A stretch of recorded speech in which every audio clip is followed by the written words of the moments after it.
नमस्कार दोस्तों, शिवा स्टोरी में आप सभी का स्वागत है। ज्ञानवर्धक कहानियां में आज की कहानी है अकबर के 3 सवाल। दोस्तों, चैनल को सब्सक्राइब नहीं किए हैं तो चैनल को सब्सक्राइब जरूर कर ले। मैं इसी तरह का ज्ञानवर्धक कहानियां लेकर रोज आता हूँ। चलिए कहानी की ओर बढ़ते हैं। अकबर जानते थे कि बीरबल के पास हर सवाल का जवाब है और वह बीरबल की बुद्धिमत्ता से भी काफी प्रभावित थे। फिर भी वो समय समय पर उसे परखते रहते थे और अपने मन में आए सवालों के जवाब मांगते रहते थे। इन दोनों का ऐसा ही एक रोचक किस्सा है जिसमें अकबर ने बीरबल से ईश्वर से जुड़े 3 प्रश्न पूछे।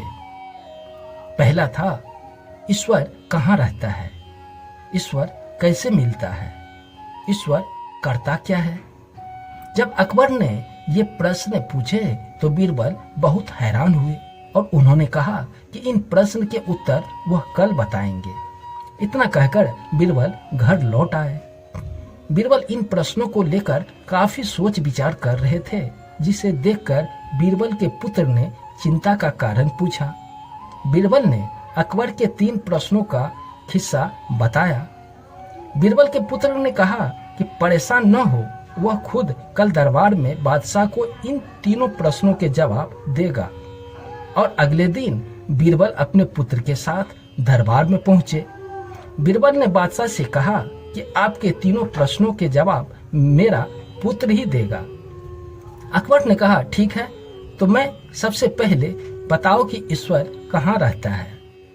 प्रश्न सुनकर बीरबल के पुत्र ने चीनी मिला हुआ दूध मंगवाया और उसमें वह दूध अकबर को दिया और कहा कि चखकर बताएं कि दूध कैसा है।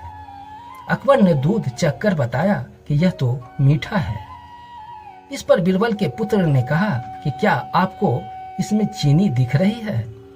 अकबर ने कहा, नहीं, चीनी तो नहीं दिख रही है, वह तो दूध में घुली हुई है। बीरबल के पुत्र ने कहा, जापनाह, ठीक इसी तरह ईश्वर भी संसार के हर चीज में घुला हुआ है, लेकिन दूध में घुली हुई चीनी की तरह दिखाई नहीं देता है। बादशाह अकबर जवाब से संतुष्ट हो गए। अकबर ने कहा, दूसरा प्रश्न? ठीक है, तो अब ये बताओ कि ईश्वर कैसे मिलता है।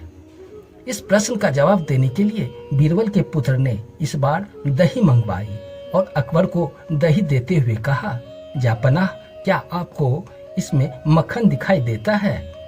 अकबर ने कहा, दही में मक्खन तो है, लेकिन दही मथने पर ही मक्खन दिखाई देता है। बीरबल के पुत्र ने कहा, जी ठीक है, इसी प्रकार ईश्वर भी मन का मंथन करने पर ही मिल सकते हैं। बादशाह अकबर इस जवाब से भी संतुष्ट हो गए। अकबर ने तीसरा प्रश्न पूछा, ईश्वर करता क्या है? बीरबल के पुत्र ने कहा, इस प्रश्न के जवाब के लिए आपको मुझे गुरु मानना होगा। बादशाह अकबर ने कहा, ठीक है, अब से तुम मेरे गुरु हो और मैं तुम्हारा शिष्य। बीरबल के पुत्र ने आगे कहा, गुरु हमेशा ऊंचे स्थान पर बैठता है और शिष्य हमेशा नीचे बैठता है। बादशाह अकबर ने तुरंत ही अपने सिंहासन से उठकर बीरबल के पुत्र को सिंहासन पर बिठाकर खुद नीचे बैठ गए। सिंहासन पर बैठते ही बीरबल के पुत्र ने कहा, जापनाह, यही आपके तीसरे प्रश्न का जवाब है। ईश्वर राजा को रंक बना देता है और रंक को राजा बना देता है। बादशाह अकबर इस जवाब से भी संतुष्ट हो गए और बीरबल के पुत्र की बुद्धि से प्रभावित होकर उनको इनाम दिया।